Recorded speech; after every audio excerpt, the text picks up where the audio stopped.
Well, hello and welcome back to the Wives Club. My name is Margaret Brown. I am a patron of Mr. Kevin Samuels in the Atlanta area, and I am a former wife. I simply booked a session with Kevin to ask his permission to stand up a community of like-minded and marriage-minded women within the privacy of his Patreon group. And I am so grateful that not only did Kevin give us his permission, he actually came up with the name The Wives Club. So what we do here is we use Kevin's weekly shows to talk about our action items, our lessons learned as our way of giving back. And the Wives Club is open to any current wife, former wife, or future wife, and even open to men who may want a wife to include you in the conversation. I'm going to let the other ladies introduce themselves. I am an eligible future wife from the Boston area. I'm looking forward to today's conversation. Absolutely. Hint, hint. All right. And what about you, Lisa? Please introduce yourself. Hi, everyone. Good morning. I am Lisa's current wife here in the South Florida area. Okay, ladies, so let's get started. I've got a couple points this week. Very excited to see what Kevin's got cooking on the video, but we did have a few good shows this week. One of them that stood out to me was the PhD to GED show. And I can't remember if this one was on Instagram and then made its way over to YouTube. But what stood out to me in this show was the medical student, and I'll call her another MULE mindset for a couple of reasons. And Kevin is very gracious to allow people who disagree with him to come onto his show. But I've thought, for a long time, dare I say, the audacity of some of the 20-somethings who come right out of the gate, like this guest did, to tell him that he was wrong. And he asked her, okay, what am I wrong about? And she said, everything, which was amazing to me. Kevin even, jokingly said, even a broken clock is right twice a day.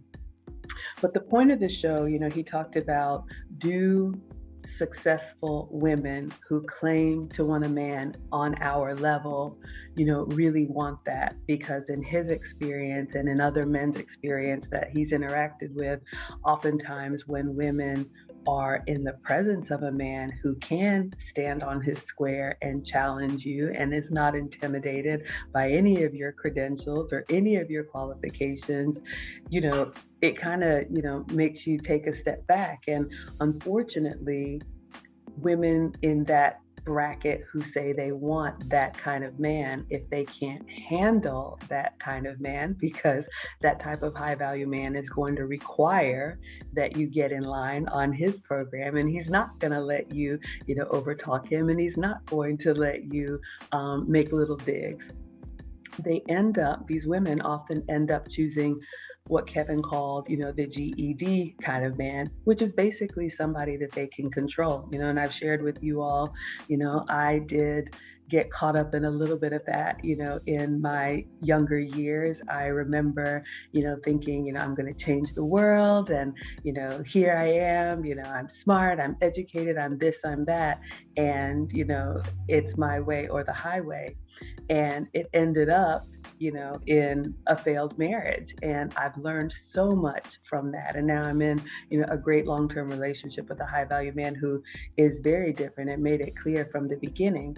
It aligned with what naturally happened in my life. And my advice to any younger women would be, that energy and that gusto that we have in our 20s is so great, but let's redirect that into building something that's going to last. Because what inevitably happens, and I've shared, now at 46, solidly in middle age, you will start to tire and slow down. We've heard about this great she session, the Great Resignation that's coming.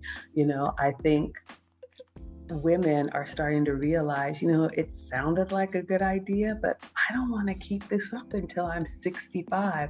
I don't want to always have to make the decisions. I don't want to always have to plan everything out. I don't always want to have to come up with the answers. So knowing that that's going to happen to all of us, my advice would be to choose wisely. I've also shared, coming from an immigrant family, I have so many aunties and, parental figures that mispronounce words all the time. There is not, a thought that I would try to correct somebody, who is my elder. I think we're missing a lot of that, respect that just comes from, okay, like Kevin says, eat the meat and spit out the bones. If you don't like something, that's fine. But if you all saw that video, you saw she was a medical student. Great. She's very proud of herself. Great. And, she came guns blazing. And by the end of the interview, I mean, Kevin made a show of her because she just was not, open to another school of thought. So, that was the first takeaway for me. What's going to happen if you choose somebody that you can control? You will end up resenting that person, and then you will have the bitterness and the anger that comes with not having someone you're compatible with, which makes it even harder for you to be selected in your 30s and 40s. So that was one of the takeaways for me for this week. Awesome. Thank you, Maggie. I'm also going to focus on that same show because I think you're really onto something with the Great Resignation. And ladies, this is really a time where we need to pay attention happening. Kevin is really connecting this to the economy, right? If we look at, what has kind of taken place over the last 50 years, we're coming from a place where more women went into the workforce. I'm from that generation where those women had daughters, right? We were taught to be independent. We were taught to focus on our education. We were taught to get out there and focus on ourselves. And as, someone that's in that future wife camp and being in the workforce for 10, 15 years, I'm looking at it like, I don't want to be here anymore. And I think that if we're smart enough, we're really going to start planning our exit. I know that that's something I'm already working on, is starting to plan your exit, because now that you've been in this space for so long and you've acquired the skills, it now starts to make it more appealing to apply that skill set for our families, right? Kevin's mentioned something interesting where a lot of women in the past few months have started to leave the workforce and work on home-based businesses, but they are also with husbands that allow them the space to do that, right?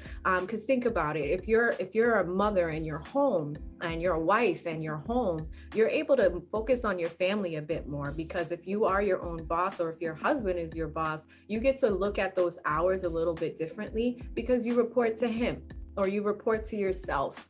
But it allows you the flexibility to focus on your family. That's what you don't get in the work in corporate America. You don't get the flexibility to take off whenever you need to. Some places do have a flexible work environment, but if you thought about the power you have over your day, you don't have that, right? And think about nutrition.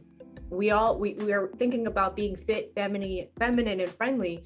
If you want to be fit, imagine if you had the power over your day to dedicate the 2 hours uninterrupted, or the 1 hour to focus on your fitness, right? So it's a much better setup. And, Black families will be more powerful if we have more of those setups, right? And you got to think about what Kevin mentioned, who's going to be left in the workforce, right? I'm not gonna be left in the workforce. I'm just saying, I don't know about you guys, but for future wives, I really want you to think about this. Look at what's happening, but look at the future. Like, if you are in this space right now, if you're watching this right now, that means you already have a different mindset. Think about what 5 years looks like for you, and think about how you're going to make yourself flexible for the man that's going to come into your life. And, I'll make the second point in a minute, but I think we really, really have to watch what these men are doing, because they're leading the charge, they're trailblazing, right? And you can join or you can get left. And I don't plan on getting left. I hope you don't either. But anywho, that's my first point for the week. Oh, I absolutely love that. Absolutely right.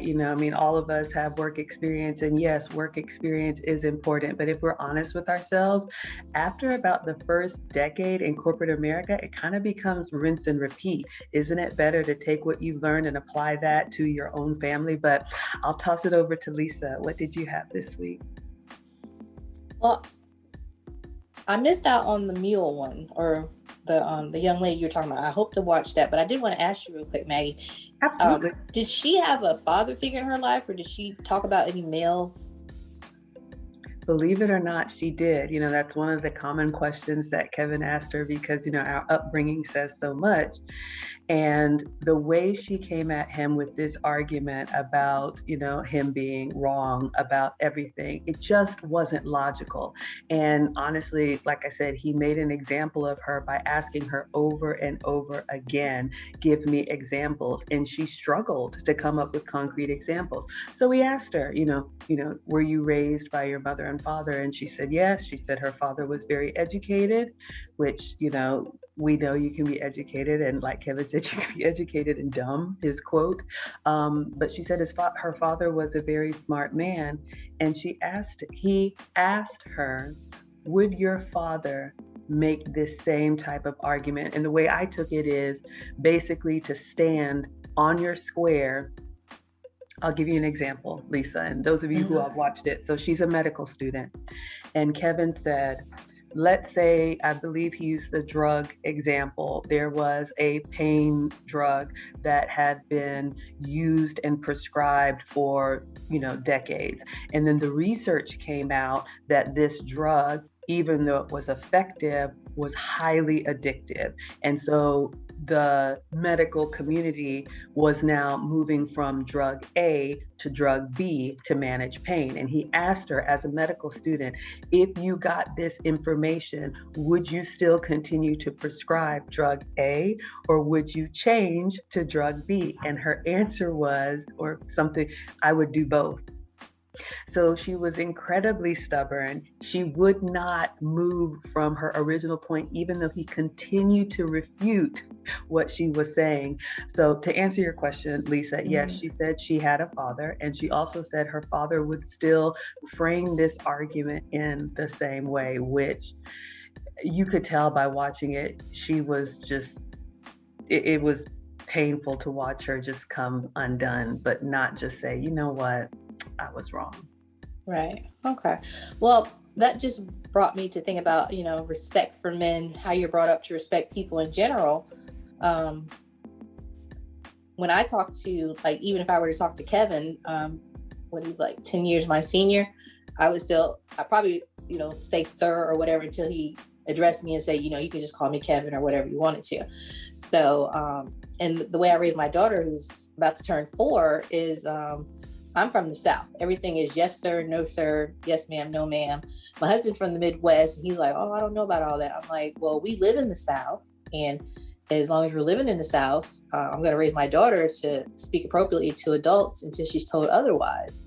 So I think it just has a big part to do with how you're raised. But speaking to men in general, I would always just find, an older man, just when you come into the conversation, just meeting him or coming onto a show, I think they're due that respect until you're told otherwise how to address them. So for younger generations or younger people, I would just say, keep that in mind when you're talking to people until you're told to do otherwise. Try to come with something, not just out the back, hey, what's up, or however you want to talk with your own peers. I do find that a little off-putting. And then the other thing I was going to talk about is about the Great Resignation.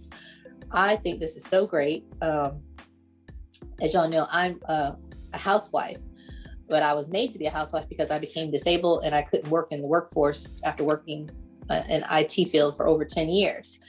And I had to get well and everything. So now I'm just a housewife. I do stuff for my daughter and for my husband. But I think with the Great Resignation, seeing a lot of women look at the pandemic and say, my place is at home, or my place is supporting my husband or my significant other, or whatever. I tried to look into this, how could this really work for women in the world today? I saw, I want to say maybe a year ago to 6 months ago, I saw something on the news about 2 women who were let's just say they were both secretaries for a company. And, but they both one had young children, under the age of 5, and one had teenagers.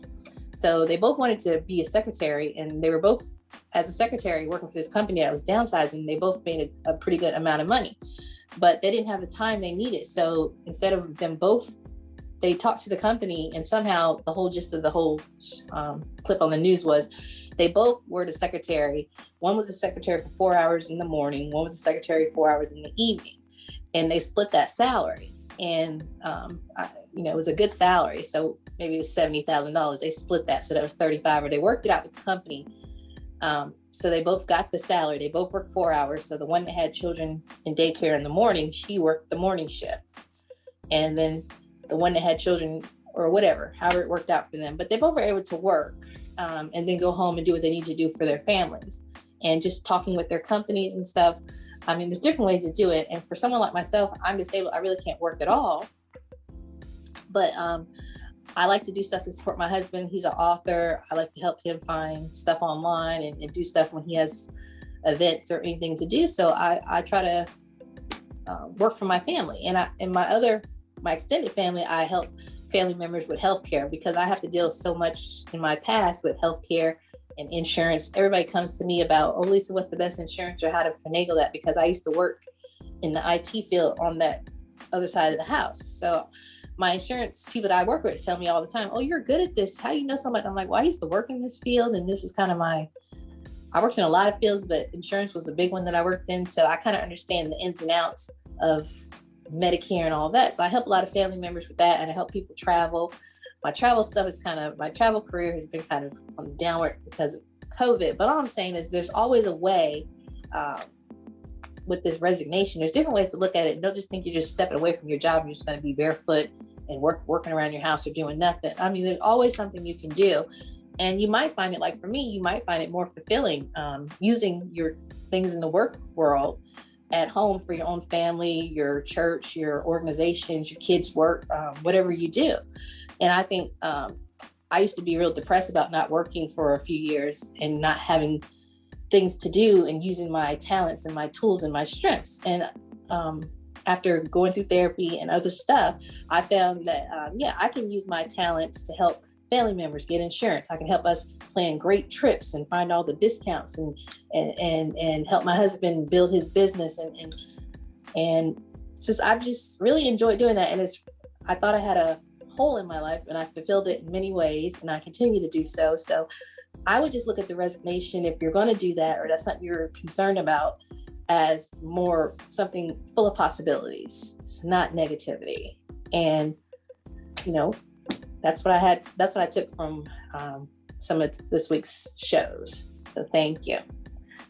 That was amazing. Lisa, you touched on so much stuff, both you and the fulfillment that you get when you focus your energies towards people who actually care about you, whether it's your nuclear family or what we're doing here to build this community. It is so much more fulfilling, in my opinion, than the accolades or the temporary, gold star. And I'm a gold star, kind of, kid. Yeah, I was telling my guy earlier this week, I'm working from home now and absolutely love it. And, what you talked about, Evelyn, it's exercising, or, I know, meals, being able to cook for yourself and not, going back to back to back where you're so hungry where you don't care what you're eating. That's an issue for me, but things have just gotten so much better. And then Lisa, like you said, looking for discounts, the money that I'm able to save, being at home, still getting myself together and being presentable, because I do this all the time. But I'm kind of an impulse person. I know that's a weakness of mine. So if I see somebody with shoes or a bag, then I'm like, I want that too. And then I'm shopping unnecessarily. It's a whole thing. So yes, it's beneficial in so many ways. My second point is going to be about the feminism video, but I did want to take a little bit of a diversion and have a little bit of story time. Hopefully I don't get emotional, but if I do, whatever, we're family. But when you talked about respecting men, so we talked a lot about this last week, and it seems like we struck a chord with, some of the patrons in the group, but it is paramount that men take their place in our community, because we absolutely cannot do it all. You all know that I'm a boy mom. I have 2 teenage boys now, so I do see a light at the end of this long, dark, deep tunnel. But my youngest son, I think I've shared that he's in military school, and I want to just talk a little bit about how we ended up there. Like any mom, I'm going to say, yeah, my kids are smart, but I do have two very smart children, but I can honestly say they don't always make smart decisions. My youngest son is very bright, but he has a lot of attention-seeking behavior. So if it's not about him, he's going to make it about him. And I've known this since he was young. And my experience with elementary school teachers who are come along little children, they really struggle because they see a cute little boy and they're just like, oh, he's going to be the joy of my classroom. He's probably going to be the terror of your classroom. So what I always used to do, I would go to orientation, I would listen to the spiel, and I would wait until the end. And when all the other parents would go around and ask their questions, I would say, Miss So-and-so, let me tell you about Alex. I need you to establish that this is your classroom, because if not, he will take it over. And they look at him and he's got dimples and they're just like, not that one. And I'm like, yes, that one. Trust me, believe me. And time after time after time, within 2 months of school starting, I start getting the phone calls. Miss Brown, Alex is underneath the table when everyone is supposed to be doing their work. Miss Brown, Alex has changed the passwords to the computer so no one can get in. Miss Brown, Alex is throwing his... This was my life. And my ex-husband comes from a military family. So like you, Lisa, he's lived abroad. And, he said, after I think we had 2 suspensions in a week, he said, that's it. We'll see you at Christmas time. You're going to military school.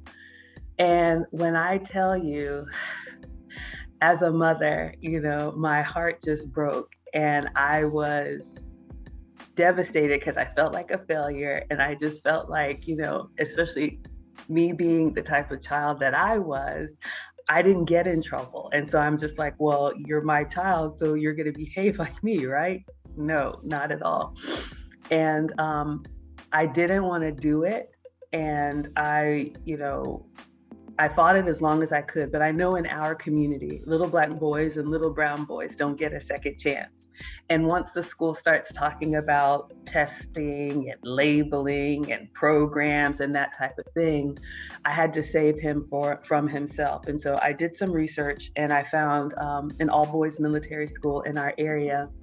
And I remember I drove there with tears in my eyes. And, I said, he was in 2nd grade. He's going to be 13 now. So he's been there for a while, 2nd grade, and it's a K through 12. So they have boys, the whole way across. And literally when I walked on the campus, the yelling and the drills, and it's just, I consider myself very feminine. And so it was very, different from what I'm used to. Long story short, we pulled him out of the charter school that he was in, and he was told to bring, a duffel bag with just the basics, and I'm sending my baby off. But before I did it, not only did I talk to my ex-husband, which, I'm proud, we do co-parent very well, but even my guy, I asked him, and other men that I have in my life that can speak to me as a woman. I'm emotional and there's decisions that I don't want to do, but I cannot raise a boy. I cannot raise a man. And all of them said, you need to send him. You need to send him. And, contrast that with, I remember, when I sent Alex to military school, and I was emotional, and this was before, obviously, the pandemic. So I was working in the office, and I went in and I told my team, because I was a senior manager, so I had direct reports, and I was, teary-eyed, and I was just like, look, because I'm an open book. Nothing has happened. Everything is fine. I had to make a decision to send my kid to military school. So I'm a little emotional this week, but, if you need me, I'm here. And the women were like, what? You don't love your kid? All of the women said something negative about the decision that I made. All of the men were like, yep, wish I'd have had that when I was a kid. So my point in saying this story, and we have a little happy ending, because I don't know if this is showing in reverse. A and B honor roll. All right. And Very good. I don't know if they're showing up reverse or not, but we just citizenship and A and B honor roll. Yes. So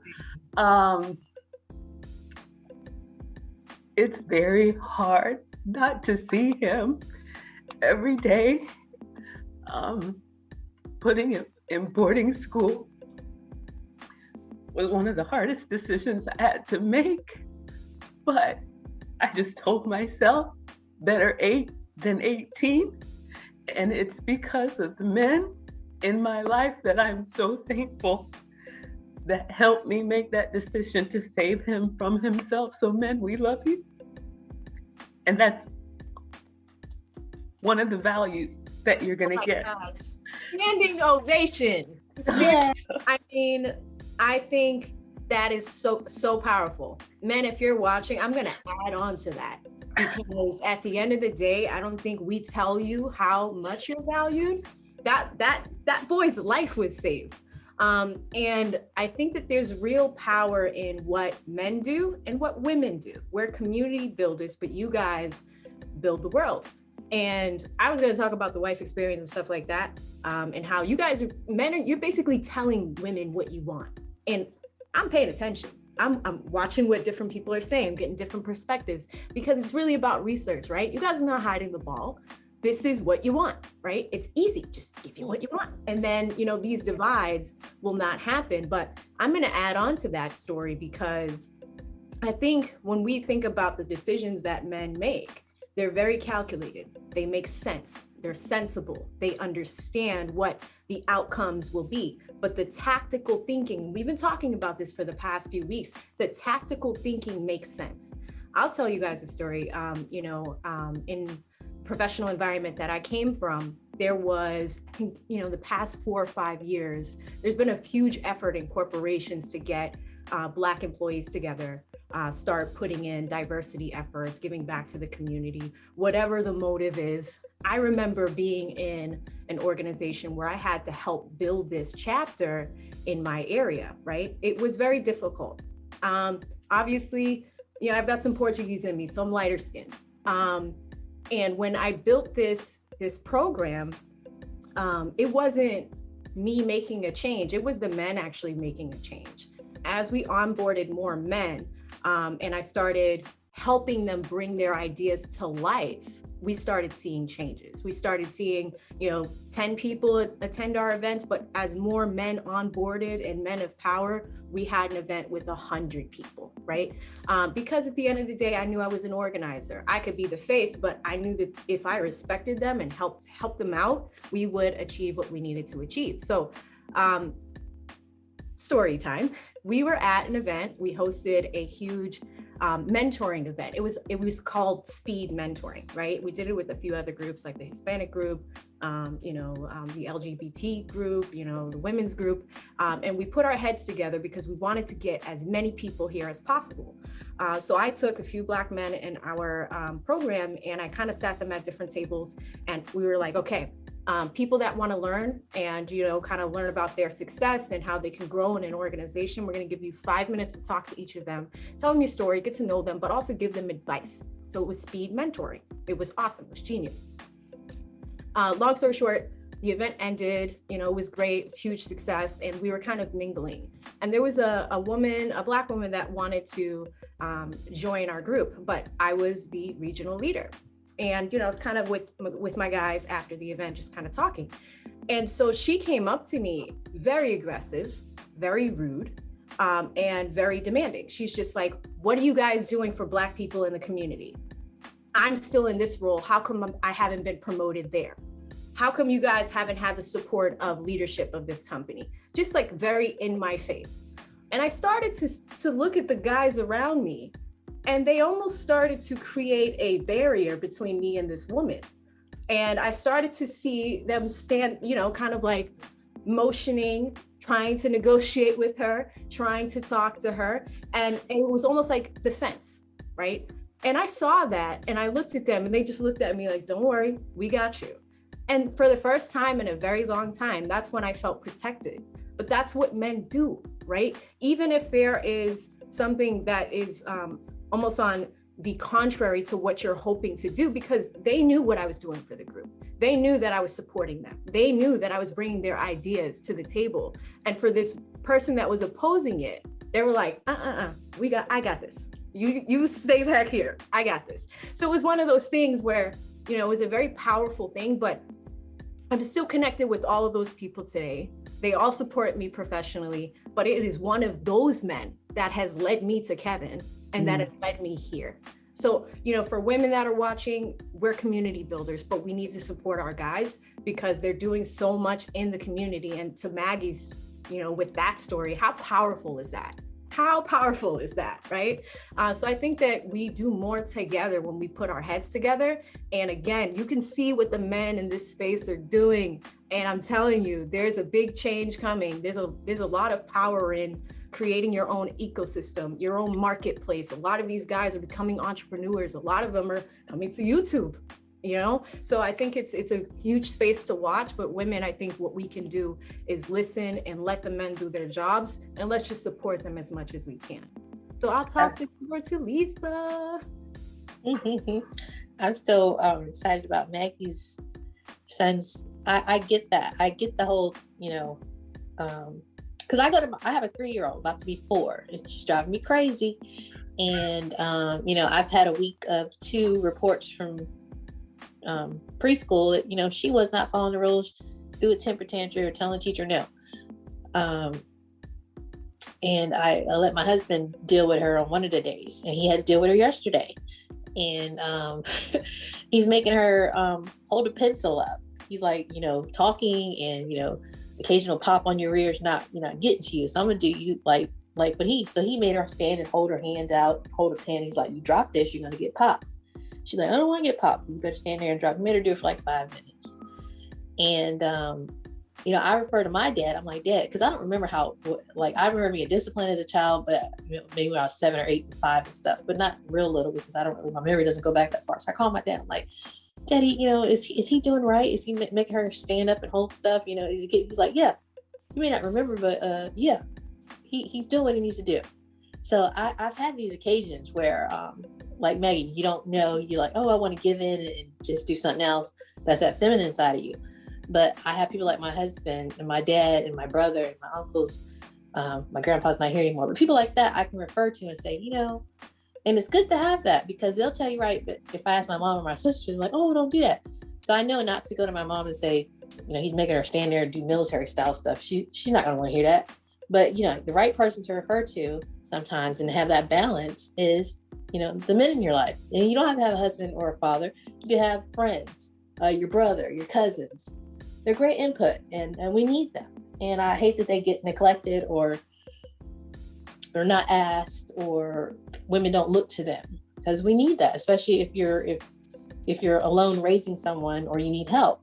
There's nothing wrong with asking for help. So I do that a lot, and I still do, and I appreciate having them in my life for doing that. So I thought that was great. And the last thing I wanted to talk about for my topic, because I know we all probably watched the Nicki Minaj interview, and I thought that was cool because I remember, like, 2010, we have these Halloween things down here where I live, and I didn't dress up as Nicki Minaj, but my sister did. So this is about 12, 13 years ago. And we just, Nicki Minaj was big back then. So I just thought it was interesting when she came on, or I don't know, it was her live and Kevin came on to her live. I think it was real late at night a few nights ago. So I watched the next day and I was like, oh my God, Nicki Minaj. And I thought Kevin gave her a lot of grace, because I think it was kind of impromptu. They weren't really prepared for it, but he went on there anyway. And I thought it was interesting that she only watched a few of his clips. She rated herself a 7, even though 7's not allowed.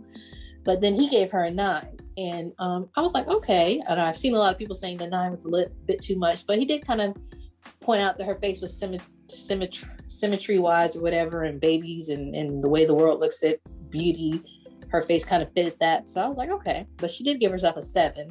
Thought that was an interesting topic. And and she just didn't really know much about Kevin's platform when she spoke about it. So I thought that was interesting. I know Kevin has talked about her in the past. I don't know if it was positive or negative, but either way, I just thought it was a really good interaction. She invited him to be on something she has called Queen Talk, which I hope he'll do. And I'll look it up myself to see what Queen Talk is about. And just being a fan of Nikki, I just thought she was, she just seemed really open. She's like, I'm not going to pass judgment on you. I'm going to talk to you myself. I thought it was really good that he was able to get on there and talk to her.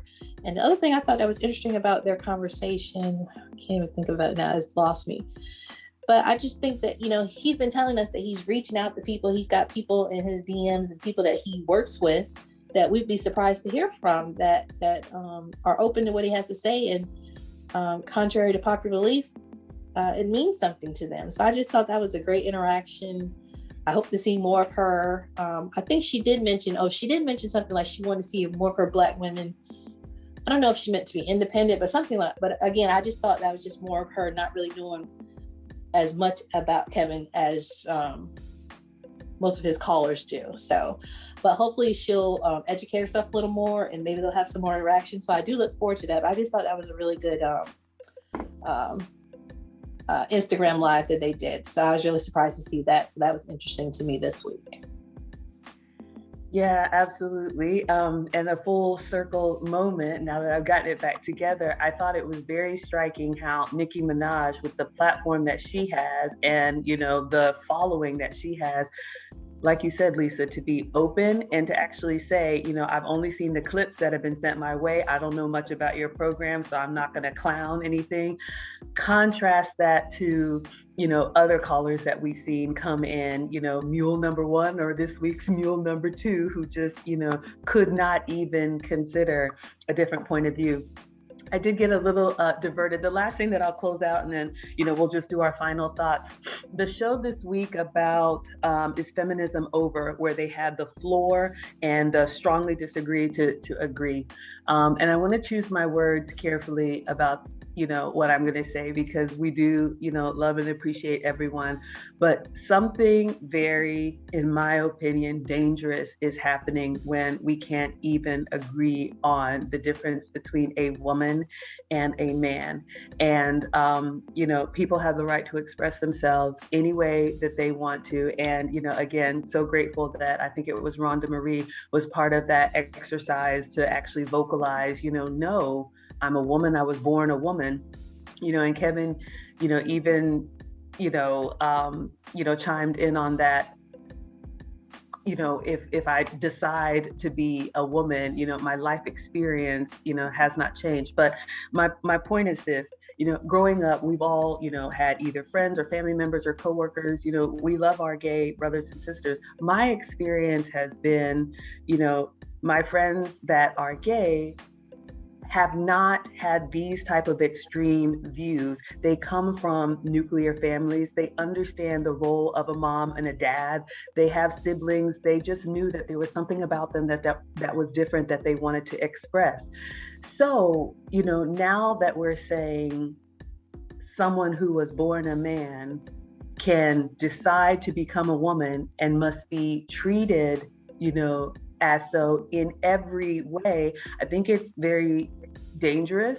I remember when, my guy called out that Caitlyn Jenner, after she transformed, the next year she was voted Woman of the Year on some woman's, magazine.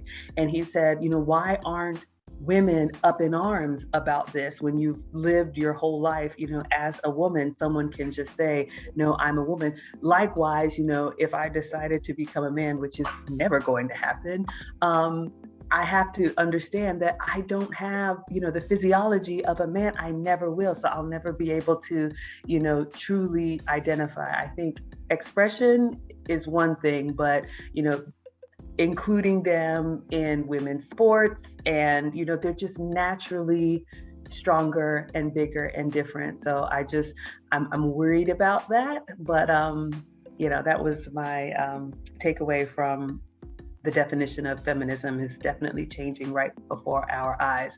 Any closing thoughts from you? No, I think this was a very rich conversation, so many different elements, and it was, always a pleasure to attend these. But dudes, guys, we support you. Know that. Absolutely. Could not do it without the men. And Lisa, what about you? Any final thoughts? Oh, that feminism one. Ooh, I'm gonna leave that alone. But I love and support men. So glad you're in the world, and we need you, and stay with us. And glad to be a supporter of men and part of Kevin Samuel's Patreon. So I'm gonna leave it at that. It has been a rich, fulfilling week online. Thank you. Absolutely. So again, thank you all for watching. We realize that this is a men's channel, so we are so grateful to have a little bit of a voice here, and we're going to continue. We're going to continue to do the things that set ourselves apart. And, women, like everyone else, can decide where they want to be when they're 45, 55, and 65. But for that, we'll wrap it up.